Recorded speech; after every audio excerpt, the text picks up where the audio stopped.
Hello, my name is Moshe Karp. Today I'm going to discuss my role as Minister of Health in the eradication efforts for the Ebola virus in the Democratic Republic of the Congo.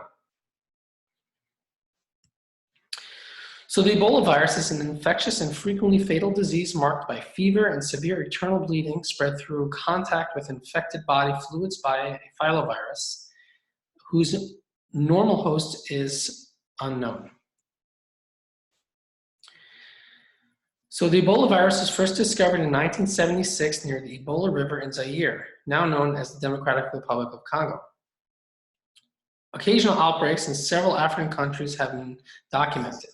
Scientists believe that the virus is animal-borne, with fruit bats and non-human primates like chimpanzees, apes, and monkeys as hosts. Infected animals carrying the virus can transmit it to other animals like apes, monkeys, and ultimately to humans. The Ebola virus is zoonotic as it is infectious to animals and humans. It usually leads to dead-end hosts since infections typically lead to host demise. Host serves as a reservoir upon infection and retains infectivity after death. Fruit bats are considered intermediate hosts since they can transmit the host from one animal to another. Initially, spread was through direct contact with animal hosts. Infected fruit bats or human or non-human primates such as apes and monkeys by direct contact with the blood, body fluids, urine, saliva, sweat, feces, and tissues like improperly prepared meats of the infected animals. The Ebola virus was then spread to other people through direct contact with infected body fluids of persons who is sick or who had died from the virus, through direct contact of the blood, body fluids, tissue, and objects such as clothes, bedding, needles, and medical equipment. The spread of the virus is through mucous membranes, specifically of the eyes, the nose, and the mouth. Sexual contact with someone who is sick and someone who has recovered from the illness but still retains the virus in, say, their semen can also be a cause. The signs and symptoms appear 2 to 24 days after contact with the virus, average of about 8 to 10 days. Progression from dry symptoms, fever, aches, pains, fatigue, to wet symptoms, diarrhea, vomiting, and hemorrhaging. Treatment, so quarantine of suspected cases for a minimum of 21 days and infected cases until they're deemed no longer infected. Supportive care is the mainstay of treatment. Oxygen therapy for respiratory symptoms and anemia, fluid and electrolyte replacement, medications like antipyretics, analgesics, antiemetics, antidiarrheals, and antihypotensives for patients who have lost a significant amount of blood and need replacement. Secondary infection management is also important. Recovery is dependent on severity of the symptoms.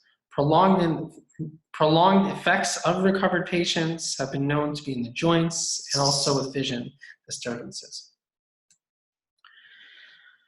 So there are treatments available. During the 2018 Eastern Democratic Republic of the Congo outbreak, 4 investigational treatments were initially available to treat patients with confirmed Ebola.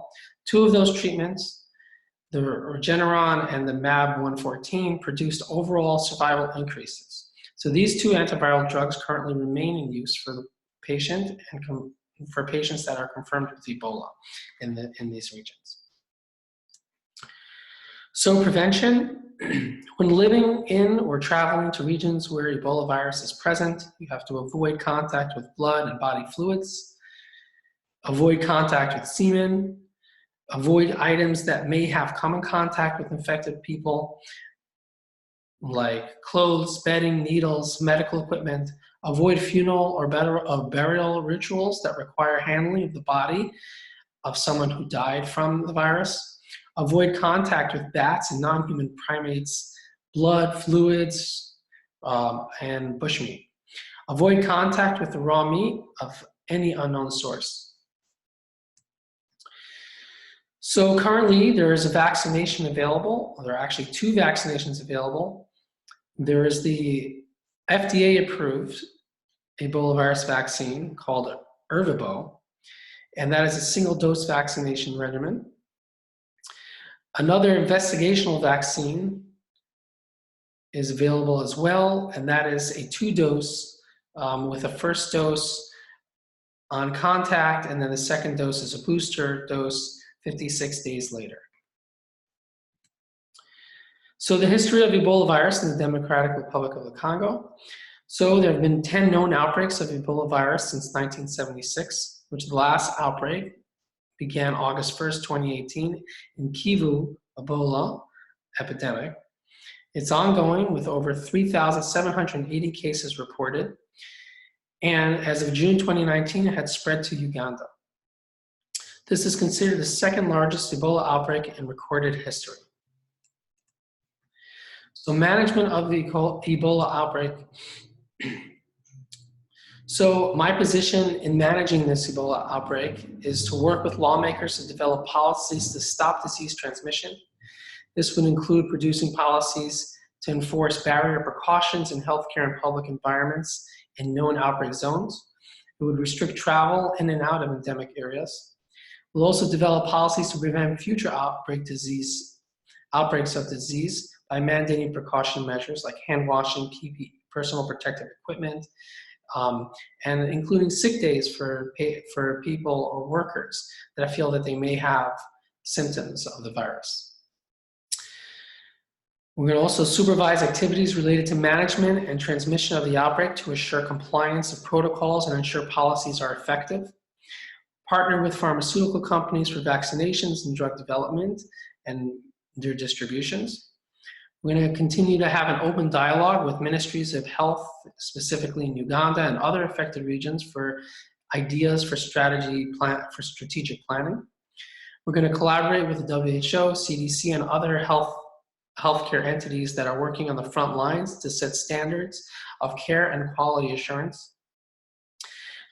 Also, we're going to oversee resources mobilization, ensure aid is appropriately distributed in areas where they're needed most. And we're going to oversee public education committees and community health programs. We're also going to ensure statistic and healthcare alerts are conveyed to media outlets to inform public on disease progression and management.